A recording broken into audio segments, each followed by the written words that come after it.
Salve María, mi nombre es Fernando Ovalle y les doy la bienvenida a una edición más de nuestro programa Escuela de María. Como ustedes recordarán, el jueves pasado, la semana pasada, estuvimos hablando sobre un tema que es de actualidad en todos los días de nuestra vida, pero de manera especial en este mes de junio, en que celebramos la fiesta de Corpus Christi. La fiesta de Corpus Christi, como su nombre en latín lo indica, es la fiesta del cuerpo de nuestro Señor Jesucristo. Nuestro Señor Jesucristo hecho sacramento, nuestro Señor en el Santísimo Sacramento. Y habíamos tocado varios aspectos de qué es el Corpus Christi, también qué es la comunión, etc. Pero yo quiero que el día de hoy nos concentremos de pronto en hablar de los beneficios de recibir la Sagrada Eucaristía.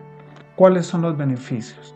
La Sagrada Eucaristía es el sacramento de la comunión, en donde, como el nombre indica, hacemos una común unión con nuestro Señor Jesucristo. Nos unimos a Él y que Dios quiso que así fuera, en su infinita bondad, está a disposición de todos los católicos, está a disposición de todos nosotros los bautizados, allí en una iglesia, en la Santa Misa, para que podamos recibirlo y unirnos con nuestro Señor. Decíamos la vez pasada que imaginarnos el poder viajar en el tiempo y ver a nuestro Señor por un momento sería una cosa extraordinaria, ¿verdad? Pero aquí no, es mucho más que eso, es estar unidos a Él. No hay nada superior en esta vida a la Eucaristía. La Eucaristía debe ser el centro de nuestra vida, el centro de nuestra existencia, porque es justamente la presencia viva, real de nuestro Señor Jesucristo. Es algo incomparablemente más grande de lo que podamos entender. Nosotros hablamos y decimos estas verdades de fe, que ahí está el cuerpo, sangre, alma y divinidad de nuestro Señor Jesucristo, pero es lo que nuestro entendimiento nos permite comprender. Sin embargo, cuánto más de profundo hay en ello, no lo sabemos. Entonces, por eso decimos que estando el propio Cristo en la Sagrada Eucaristía, la mayor cristianización que podemos hacer en nosotros, en la humanidad, en otras personas, es alcanzar esa eucaristización, como decía un padre dominico muy renombrado, un teólogo que es el padre Rollo Marín, la eucaristización, o sea que nuestra vida gire en torno a la Sagrada Eucaristía.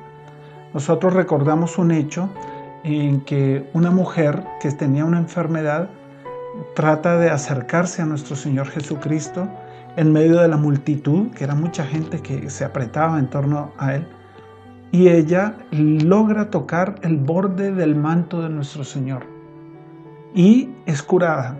Y nuestro Señor pregunta, ¿quién me ha tocado? Y los apóstoles le dicen, Señor, pero hay tanta gente aquí apretándose en torno a vuestro, y pregunta, ¿quién te tocó? Pues era la gracia que había salido de nuestro Señor para esa persona a través de tocar apenas el borde de su manto. Bueno, imaginémonos, eso es algo totalmente superficial.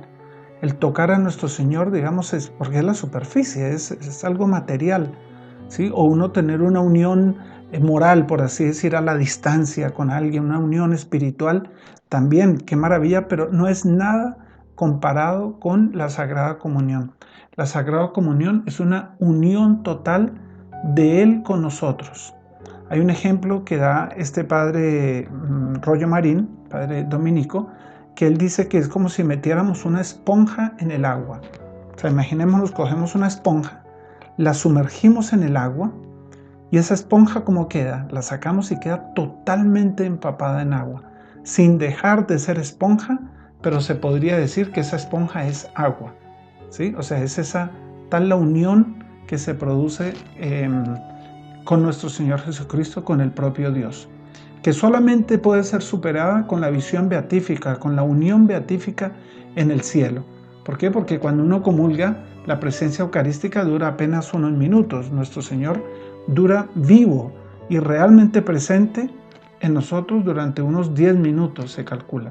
Pero en el cielo será para siempre. Entonces, bueno, vamos a hablar un poco de esos beneficios de la Eucaristía Y como decimos, el mayor beneficio es esa unión con el propio Dios, como que nos divinizamos con D minúscula, ¿sí? Nos hacemos como otro Dios. ¿Por qué? Porque nuestro Señor Jesucristo quiso unirse a nosotros a través de la Eucaristía. Y las palabras que Él dice, ¿no? Quien bebe mi sangre y come mi cuerpo, vivirá en mí y yo en Él. O sea, allí está la unión de nuestro Señor con nosotros. Hay una metáfora que utilizaba Monseñor Juan, fundador de los Heraldos del Evangelio, y decía, es como cuando llueve sobre el mar. Imaginémonos la lluvia sobre el mar. Y caen las gotas, cae una gota en el mar, ¿y qué sucede? O la gota se vuelve mar, o el mar se vuelve gota. Bueno, lógicamente, la gota se mezcla con el agua del mar y pasa a ser mar. Asimismo nosotros, cuando comulgamos, ¿será que Dios se hace en nosotros o nosotros nos hacemos como Dios? Pues nos hacemos Dios, digamos, en ese sentido, ¿no? En ese sentido en que nos divinizamos, en que nos hacemos Dios con minúscula, por la unión que tenemos con nuestro Señor Jesucristo. Entonces, el mayor beneficio no podríamos recibir.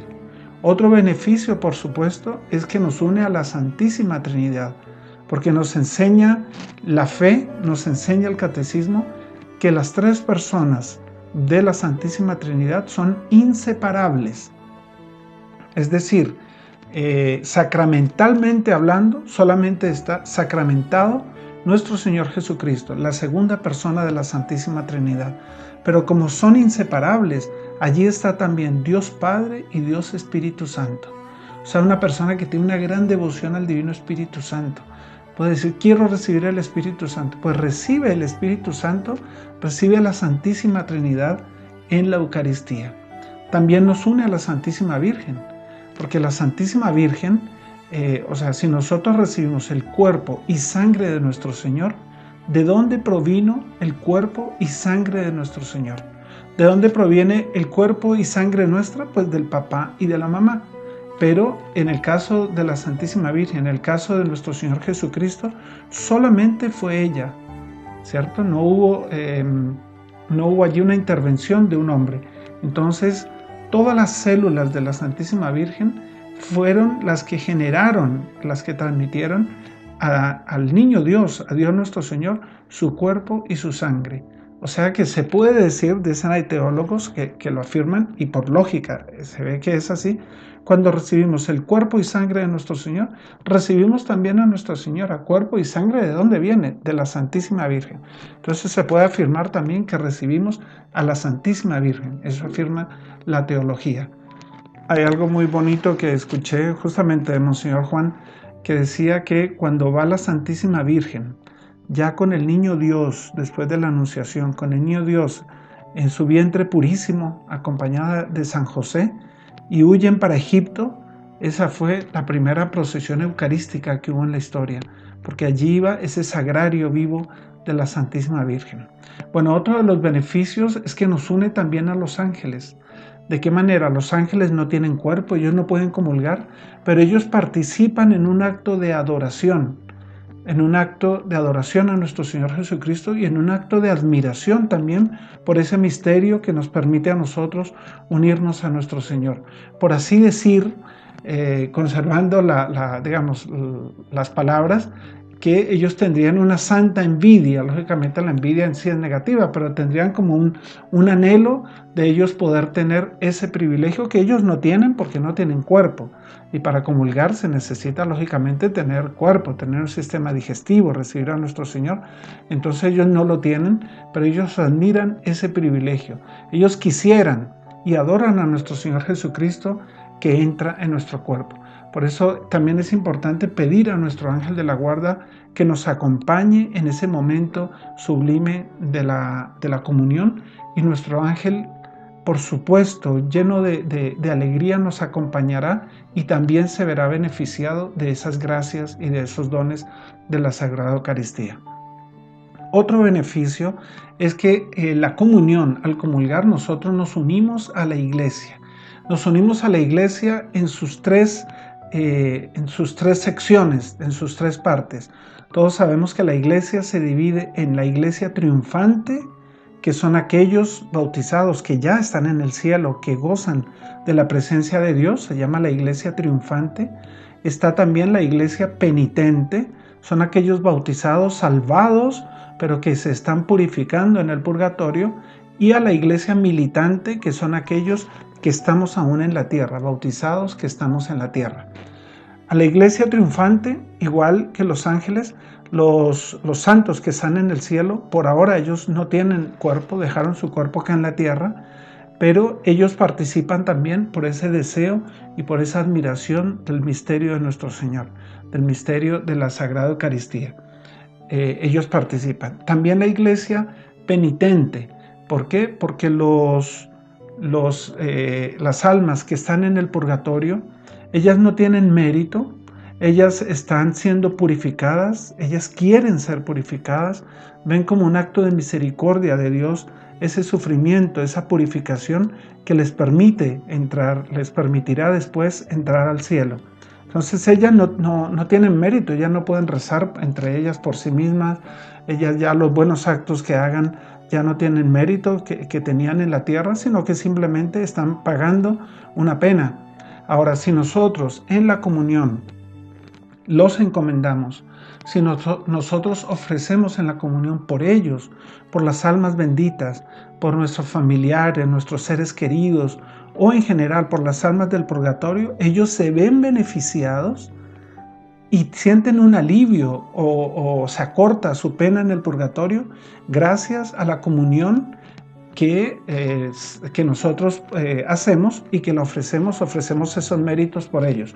O sea, un alma, ellos no pueden ver de dónde viene ese beneficio, ellos no tienen no tienen la visión beatífica, no se enteran, digamos, lo que sucede en la tierra, como si quienes ya están en el cielo, pero ellos sienten un alivio en el purgatorio, saben que están siendo aliviados y saben entonces que alguien está rezando por ellos, ¿sí? Muchas veces sin saber quién.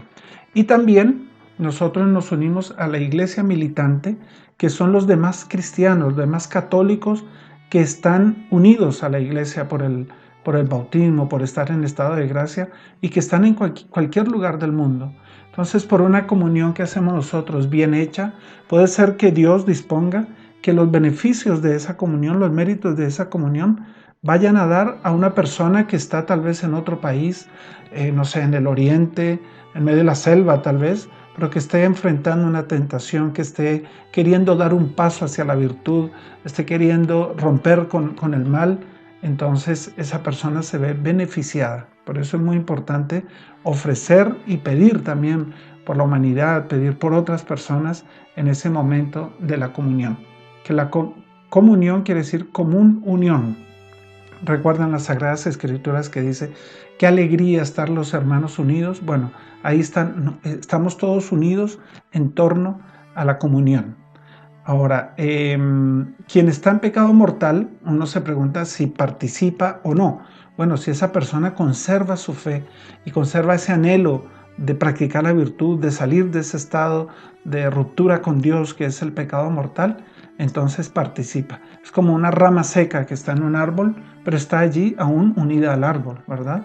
Quienes no participan de esos beneficios, claro, son herejes que rompieron con la Iglesia Católica por aferrarse a ideas que son contrarias a la fe, o también los infieles, los paganos, aquellos que no son bautizados, que profesan otras religiones. Ellos no se ven beneficiados a menos que ellos tengan un bautismo de deseo, por ejemplo, que es ese deseo de practicar el bien, de practicar la ley natural, de practicar el bien que Dios le inspira. Bueno, también nosotros recibimos la gracia santificante en el bautismo, ¿sí? Que es la gracia que Dios nos da para santificarnos. Pero cada sacramento tiene lo que se llama la gracia sacramental. Y el sacramento que mayor gracia tiene, que mayor beneficio nos da a nosotros, mayor gracia quiere decir esa ayuda para esa participación en la vida de Dios, ¿verdad? Para santificarnos, para llegar al cielo. El que tiene mayor gracia es la Sagrada Eucaristía. Se le llama la gracia nutritiva también. Además, nuestro Señor nos promete la vida eterna. Para quien comulga, Él dice, quien bebe quien come mi carne y bebe mi sangre tendrá vida eterna, y lo resucitaré en el último día. O sea, Él nos promete la resurrección, Él nos promete la vida eterna, ¿verdad? Y principalmente aumenta en nosotros el amor, aumenta en nosotros la gracia, el amor, que es la caridad. Otro beneficio, la Sagrada Eucaristía borra los pecados veniales. ¿Por qué? Porque cuando una persona comete un pecado venial, un pecado que no es grave, que no tiene total conciencia de ello, esa persona, ¿por qué ofende a Dios? Porque en el fondo tiene un enfriamiento hacia Dios. Como que se olvida, pone a Dios en segundo lugar y comete ese pecado venial. Entonces, al ser la Sagrada Eucaristía, encender ese amor y ese fuego, es como por así decir que pone calor donde hay frío y de esa manera borra y apaga los pecados veniales. Y además, miren otro beneficio muy importante, nos preserva de los pecados futuros. No es algo automático, digamos que comulgó y ya no vuelve a pecar, no, pero nos preserva, o sea, nos evita, nos hace más difícil caer en tentación en pecados futuros, ¿cierto? Por eso, claro, todo eso depende también de la fe, del amor, de la dedicación, de la preparación que nosotros tengamos para recibir la Sagrada Comunión. El domingo pasado tuve la gracia de asistir a una primera comunión que siempre yo creo que todos hemos sentido esa alegría, esa emoción de ver ese niño. En este caso era un niño, o podría ser una niña, pero en este caso era un niño que va a recibir a nuestro Señor. Y recuerdo que antes de la misa el niño así con emoción decía, ya falta poco para recibir a nuestro Señor. Comienza la Eucaristía, comienza el pan de la palabra, luego viene el milagro de la transustanciación, ¿no? en la consagración, y ya está nuestro Señor sobre el altar, y el niño le decía a la mamá, ya viene nuestro Señor. Luego el sacerdote, me acuerdo de una iglesia grande, coge el cáliz, ¿verdad? Con el copón, acompañado del acólito, y se van acercando al niño que ya está arrodillado allí al frente, y como esa emoción de que viene nuestro Señor Jesucristo, viene para acá.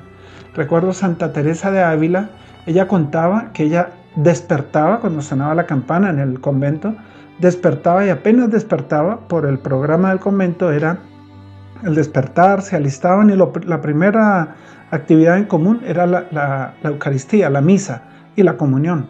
Entonces ella apenas se despertaba, comenzaba a contar los minutos con una santa ansiedad, con un anhelo, porque iba a recibir el cuerpo, sangre, alma y divinidad de nuestro Señor Jesucristo. O sea, iba a estar unida a Él. Ese deseo de estar unido a nuestro Señor también es deseo de nuestro Señor de estar unido a nosotros. ¿Sí? Él también está con anhelo, lleno de amor, esperando unirse a nosotros. Y para eso fue que Él quiso quedar en el Santísimo Sacramento del altar, teniendo en cuenta y sabiendo Él, siendo Dios, que iba a ser también ultrajado en el Santísimo Sacramento del altar. Por cuántas comuniones mal hechas, por cuántos sacrilegios que se cometen contra la Sagrada Eucaristía, de parte de paganos, de parte de personas que odian a Dios, que están al servicio del mal, y van y ofenden a nuestro Señor en la Eucaristía. Entonces, a pesar de eso, nuestro Señor quiso, por amor a nosotros, quedarse allí para estar a nuestra disposición y para estar unidos con Él. Entonces, recordemos que nos preserva de pecados futuros, y ¿saben qué también? Beneficia al cuerpo. Diría, ¿cómo así beneficia al cuerpo? Sí, principalmente por dos cosas. Uno, porque prometió que nos va a resucitar. O sea que el cuerpo que un día dejaremos al morir, después se volverá a unir al alma en el cielo. Imagínense el beneficio para el cuerpo, ¿sí? Porque así como la persona vivió, practicó la virtud haciendo uso de su alma y de su cuerpo, o también en algunos casos ofendió a Dios haciendo uso de su alma y de su cuerpo, es normal que el cuerpo también sea partícipe de ese premio o de ese castigo. En este caso, del premio.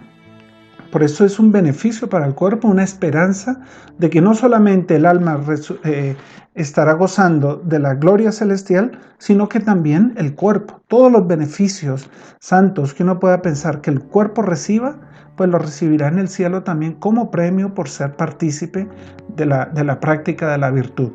Eso por un lado. Y por otro lado, beneficia al cuerpo. ¿Por qué?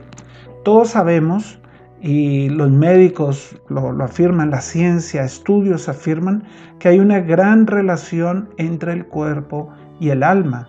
Por eso una persona que está, por ejemplo, con una gran tristeza por la pérdida de un ser querido, por una gran pérdida que haya tenido, una gran tristeza, esa tristeza no está en el cuerpo, esa tristeza es un sentimiento que no es tangible, está en el alma, pero esa tristeza puede perjudicar al cuerpo. O sea, una persona que está con esa tristeza pierde el apetito. Vean cómo perjudica al cuerpo, que deja de ser alimentado por esa tristeza. O a veces viene un dolor de cabeza.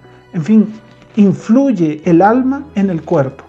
Entonces, si la Sagrada Eucaristía nos mejora nuestra situación espiritual, adquirimos virtudes, la paciencia, la fe, la esperanza, la caridad, la pureza, en fin, que son virtudes del alma, nuestra alma va a estar en mejores condiciones, pues de allí se desprende que el cuerpo también se va a beneficiar. Así como una gran tristeza perjudica al cuerpo, la virtud, la alegría, el gozo, la serenidad, la paz, también va a fortalecer al cuerpo, va a disminuir las enfermedades, nos va a dar una mejor condición incluso corporal, por esta relación justamente que hay entre el cuerpo y el alma. Bueno, pero entonces es importante para uno que va a comulgar, es importante conocer esto que comentamos brevemente, conocer estos beneficios. ¿Por qué? Porque así uno se beneficia más. Uno sabiendo lo que va a recibir, pues se beneficia más, es consciente de ello, pide más a Dios y recibe estos beneficios.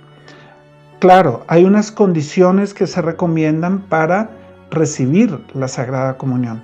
Así como comentábamos también de paso en el programa pasado, cuando supongamos que vamos a recibir en nuestra casa a la reina Isabel, por poner un personaje así que lleva creo que 60, 70 años de reina, con esa elegancia, con esa bondad que vemos, imaginemos que la vamos a recibir en nuestra casa, es natural que nosotros preparemos nuestra casa para recibir esa ilustre visita. Y la principal preparación que podemos tener nosotros del alma, porque uno debe preparar el cuerpo y el alma principalmente, la mayor preparación que debemos tener es estar en estado de gracia, es decir, sin tener un pecado mortal que no haya sido confesado. Por eso es importante confesarse antes de comulgar. Hay personas que dicen, no, yo me confieso con Dios, o Dios es tan misericordioso que Él, ¿cuál pecado no va a perdonar? Claro, es verdad, Dios perdona todos los pecados, pero Dios dispuso que sea a través de la confesión sacramental. Bueno, a través de la confesión sacramental. Claro, nosotros seguimos teniendo miserias, seguimos teniendo defectos, y Dios antes nos mira con amor y con deseo de sanarnos. ¿Sí? Como si una reina fuese a visitar la casa de un pobre y el pobre la recibe con su sillita viejita para que se siente, con una puerta que tambalea, con una comida. Bueno, eso es lo que la persona le puede ofrecer a esa reina, y la reina mira con ternura, ¿sí? Y con deseo de poder ayudar a esa persona a mejorar su situación. Asimismo, nuestro Señor pues nos ve nuestras miserias y tiene compasión de nosotros. Pero está de nuestro lado el tener nuestra alma lo más limpia posible y de no ofender a Dios recibiendo la comunión en estado de pecado mortal, porque eso sería más o menos como recibir a la reina en casa y darle una bofetada. San Pablo dice unas palabras durísimas, pero pues son de la Sagrada Escritura, son palabras verdaderas. Quien comulga en estado de pecado mortal, yo no recuerdo las palabras exactas, pero lo que sí dice exactamente es, come su propia condenación. O sea, en vez de beneficiarse, al contrario, ofende a Dios, comete un pecado grave que se llama sacrilegio. Entonces, muy sencillo, acudir a la confesión. Si una persona en una circunstancia, por ejemplo en el tiempo de pandemia, ¿verdad?, en que uno no podía confesarse de ninguna manera y viese la oportunidad de entrar a una iglesia, no sé, y comulgar, hace un acto de contrición, ¿verdad? Un acto de contrición no solo por temor al infierno, por temor a un castigo, sino por amor a Dios, por dolor de haber ofendido a Dios. Y pues ahí es una excepción, ¿verdad? Ahí puede comulgar y después se confesará. Pero entonces vean qué importante. Y también es importante preparar el cuerpo para la Sagrada Comunión. ¿Cómo preparar el cuerpo? Cuando nosotros vamos a recibir la comunión, el cuerpo debe estar en la mejor condición. Supongamos que una persona estuvo trabajando todo el día y está sucia, sudada, que le daría pena encontrarse con alguien en la calle. Pues, ay, yo con esta pinta, con esta facha en que ando. No, estar limpio, ¿cierto? Estar limpio, estar bien vestido, estar vestido apropiadamente. A veces vemos personas que, voy para la iglesia, entonces se va con tal vez las chanclas, la ruana o la pinta, con quien nunca recibiría una visita, ¿sí? Pero entonces, pues, si uno va a recibir a nuestro Señor Jesucristo, ponerse la pinta dominguera, por así decir, ¿cierto? Ir con algo que esté limpio, que no esté roto, que esté decente, que esté bonito, porque vamos a un encuentro con nuestro Señor. Claro, a nuestro Señor Él entiende otra vez nuestra miseria, si ve, pero de nuestra parte hacer lo posible para agradar a nuestro Señor, incluso en eso. Y también algo que la iglesia manda que se debe tener es un ayuno eucarístico, que es algo que refiere al cuerpo. Ayuno eucarístico es no haber comido o haber ingerido algún alimento, sea líquido o sólido, durante 1 hora antes de la comunión. Uno, por ejemplo, va a ir a misa de 6, uno dice, bueno, la comunión la dan más o menos 6:30, 6:40, bueno, a las 5:30, tener la precaución de decir, bueno, de ahora no voy a comer nada. Puede tomar agua, si es una persona que está enferma y debe consumir alimentos, no sé, porque tenga una hipoglicemia, algo así, está dispensada, puede consumir el alimento, por supuesto. Pero si la persona está bien, abstenerse de eso, ¿cierto? Entonces, importante también a propósito del traje, es que a veces la persona va muy descubierta y se convierte en una tentación o en una distracción para los demás, por supuesto, además de estar ofendiendo a Dios por llevar a otras personas a malos pensamientos, etc., pues va a ofender a Dios nuestro Señor al asistir a la comunión de esa manera, sin estar con una vestidura decorosa, con una vestidura decente. Entonces, bueno, vamos pues estábamos planeados para el día de hoy contar un milagro eucarístico. Vamos a contarlo muy brevemente. Es un milagro que sucedió con San Antonio de Padua. Hace pocos días celebrábamos la fiesta de San Antonio de Padua, y voy a leerlo y contarles este hecho tan bonito. Milagros eucarísticos son ocasiones en que nuestro Señor, en que Dios permite mostrarnos de manera sensible la presencia real de nuestro Señor Jesucristo.